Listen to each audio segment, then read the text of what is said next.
Radhe Krishna friends, मेरा नाम उमा जिंदल है और आपका बहुत बहुत स्वागत है आपके अपने YouTube channel commerce net point पर। फ्रेंड्स, पेपर 2 कॉमर्स की यूनिट 1 व्यावसायिक वातावरण और अंतर्राष्ट्रीय व्यवसाय, जिसकी लास्ट क्लास में मैंने आपको व्यावसायिक वातावरण के अध्ययन के महत्व के बारे में बताया था। और आज की क्लास में हम पढ़ेंगे व्यावसायिक वातावरण के प्रकार, यानी कि जो हमारा व्यावसायिक वातावरण है वो कितने प्रकार का होता है। ठीक है, तो आज की क्लास स्टार्ट करने से पहले मैं आपको बताना चाहूँगी कि आप मेरे Telegram group commerce net point को ज्वाइन कर सकते हैं। वहाँ पर आपको मेरे वीडियोस के लिंक और पीडीएफ्स मिल जाएंगे। तो अगर आप इस ग्रुप को ज्वाइन करना चाहते हैं तो इस ग्रुप का जो लिंक है वो मैं डिस्क्रिप्शन बॉक्स में दे दूँगी, वहाँ जाकर आप इस ग्रुप को ज्वाइन कर सकते हैं। तो चलिए आज की क्लास स्टार्ट करते हैं। तो देखिए, जो हमारा व्यावसायिक वातावरण होता है ये हमारा 2 प्रकार का होता है। एक होता है आंतरिक वातावरण और एक होता है बाहरी वातावरण। व्यवसाय के अंदर की जितनी भी चीज़ें होती हैं वो हमारे आंतरिक वातावरण के अंदर आती है और जो व्यवसाय के बाहर की चीज़ें होती हैं वो हमारी बाहरी वातावरण के अंदर आती है। तो आज की क्लास में हम सिर्फ आंतरिक वातावरण के बारे में पढ़ेंगे कि आंतरिक वातावरण जो होता है व्यवसाय का, उसके अंदर कौन कौन सी चीज़ें आती हैं। नेक्स्ट क्लास में हम बाहरी वातावरण के बारे में पढ़ेंगे। तो सबसे पहले हम देखेंगे आंतरिक वातावरण। तो देखिए, सबसे पहले होता है इसके अंदर मूल्य प्रणाली तथा नैतिक मानक जिनको संगठन अपना चुका है। मूल्य प्रणाली यानी कि किसी भी व्यवसाय ने किस प्रकार की मूल्य प्रणाली को अपनाया है, क्योंकि जो हमारी प्रोडक्ट की मूल्य डिसाइड करने की जो प्रणालियाँ होती हैं बहुत प्रकार की होती है। तो उसमें से ये देखा जाना चाहिए कि जो हमारी मूल्य प्रणाली है हमें वो कौन सी अपनानी है। ठीक है, उसके साथ ही नैतिक मानक यानी कि व्यवसाय को नुकसान ना पहुँचाते हुए, वातावरण को नुकसान ना पहुंचाते हुए हमें कौन कौन से मानकों को अपनाना है, कौन कौन से नियम के अनुसार हमें अपना व्यवसाय चलाना है, वो जो होता है वो भी हमारे किसके अंदर आते हैं, हमारे आंतरिक वातावरण के अंदर आते हैं। ठीक है, उसके बाद देखिए कंपनी का मिशन, लक्ष्य तथा उद्देश्य। तो कंपनी का जो मिशन है, जब तक हमें नहीं पता होगा कि हमारी कंपनी का क्या लक्ष्य है, हमें कौन सा काम करने हैं, तब तक हमारे व्यवसाय का कोई मतलब ही नहीं है। तो इसलिए सबसे इम्पोर्टेंट पॉइंट होता है कि हमारी कंपनी का जो मिशन है वो ज्ञात होना चाहिए। ओके, उसके बाद नेक्स्ट पॉइंट है हमारा व्यावसायिक संसाधनों की उपलब्धि, कार्यशीलता तथा उपादेयता।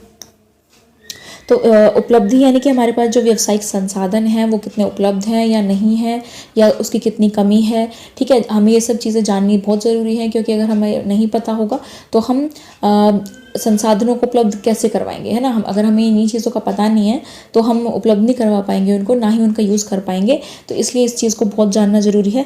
कार्यशीलता यानी कि किस तरीके से काम हो रहा है, काम सही हो रहा है या नहीं हो रहा। ठीक है, उपादेयता यानी कि जो काम हुआ है वो किस तरीके का हुआ है। ठीक है, तो ये सभी चीज़ें किसके अंदर आती है, हमारी आंतरिक वातावरण के अंदर। उसके बाद नेक्स्ट पॉइंट है हमारा व्यावसायिक क्षमता तथा वृद्धि संभावना, यानी कि जो हमारा व्यवसाय है उसके अंदर कितनी क्षमता है कि वो और क्या क्या काम कर सकता है, क्या हम आगे काम बढ़ा सकते हैं या नहीं। हमारे पास जो संसाधन है उनके अनुसार हम हमारे व्यवसाय के अंदर कितनी क्षमता है। ठीक है, हमारे पास वृद्धि की क्या क्या संभावनाएं हैं कि हम अपने व्यवसाय को और विकास की ओर ले जा सकते हैं या नहीं ले जा सकते। ठीक है, तो ये सभी चीज़ें किसके अंदर आती हैं, आंतरिक वातावरण के अंदर। उसके बाद नेक्स्ट है भौतिक संपत्तियाँ तथा सुविधाएँ। भौतिक संपत्तियाँ यानी कि हमारी जो भी फिक्स्ड एसेट्स होती हैं वो कैसी हैं, कैसी हालत में है या नहीं है, क्या उनको रिपेयरिंग की ज़रूरत तो नहीं है। ठीक है, ये सभी चीज़ें देखना हमारा आंतरिक वातावरण के अंदर आता है, बहुत ही ज़रूरी होता है, क्योंकि अगर हम अपनी भौतिक संपत्तियों का ध्यान नहीं रखेंगे तो उनको नुकसान पहुँच सकता है। ठीक है, उसके बाद नेक्स्ट होता है श्रम एवं प्रबंध कुशलता का स्तर, यानी कि जो हमारा मैनेजमेंट लेवल है वो कैसा है, क्या वो अच्छा है या नहीं है, दूसरी कंपनी के अकॉर्डिंग्स वो सही काम कर रहा है या नहीं कर रहा, या फिर दूसरी कंपनी का जो मैनेजमेंट लेवल है क्या वो अपनी हमारी कंपनी से अच्छा है, तो उनको सुधारना। ठीक है, ये सभी चीज़ें देखना बहुत ज़रूरी होता है। उसके बाद नेक्स्ट आता है व्यावसायिक संगठन संरचना, यानी कि जो हमारे संगठन है उसकी संरचना कैसी है या कैसी करनी है हमें।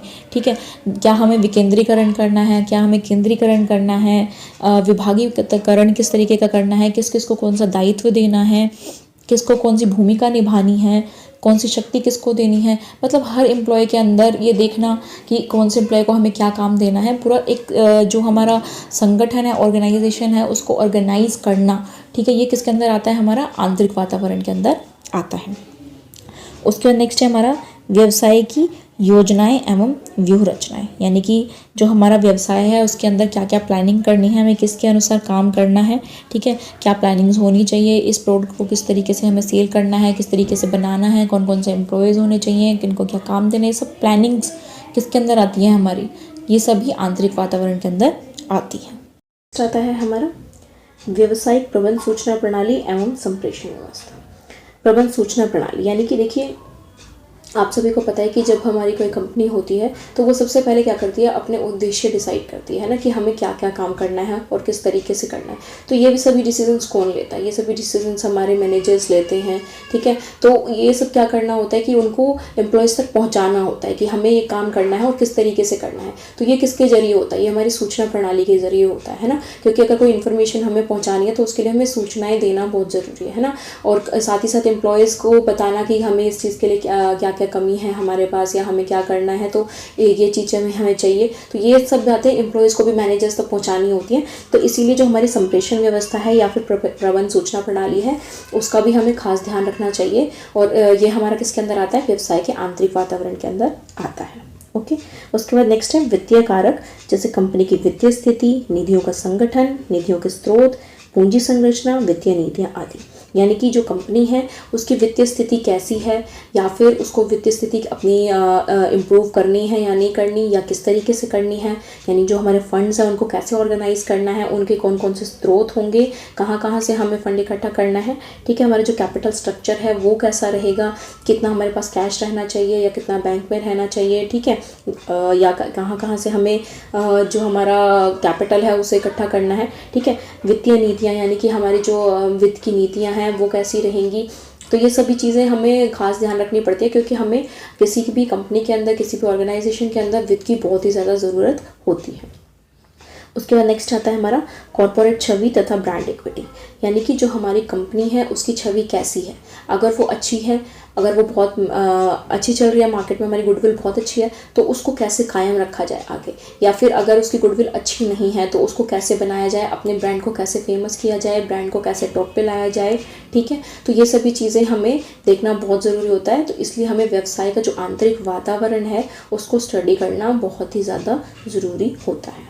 ओके, तो जो हमारे व्यवसाय के आंतरिक वातावरण के जितने भी कारक होते हैं ये हमारे क्या होते हैं, नियंत्रणीय होते हैं, ये हमारे कंट्रोल में होते हैं, क्योंकि हम इनका पता लगाकर क्या कर सकते हैं, इनको कंट्रोल कर सकते हैं, इनकी कमी को पूरा कर सकते हैं। तो इसलिए अगर हम इसकी स्टडी करते हैं तो हमें जब इनकी कमी पता चल जाती है तो हम उनको पूरे तरीके से कंट्रोल में कर लेते हैं, ठीक है। तो इसलिए ये क्या कहलाते हैं, नियंत्रणीय कारक कहलाते हैं। ओके, तो ये था व्यवसाय का आंतरिक वातावरण। तो आज के लिए इतना ही। आशा करती हूँ आपको मेरा वीडियो अच्छा लगा होगा। अगर आपको मेरा वीडियो अच्छा लगा हो तो प्लीज़ इसे लाइक कीजिए, और अगर आप मेरे चैनल पर नए हैं तो चैनल को सब्सक्राइब करिए और साथ में बने बेल आइकन को प्रेस कर दीजिए, ताकि वीडियो अपलोड होते ही आपको नोटिफिकेशन मिल सके। और इस वीडियो को ज़्यादा से ज़्यादा शेयर कीजिए ताकि आपके फ्रेंड्स और रिलेटिव्स भी इस वीडियो से बेनिफिट उठा सकें।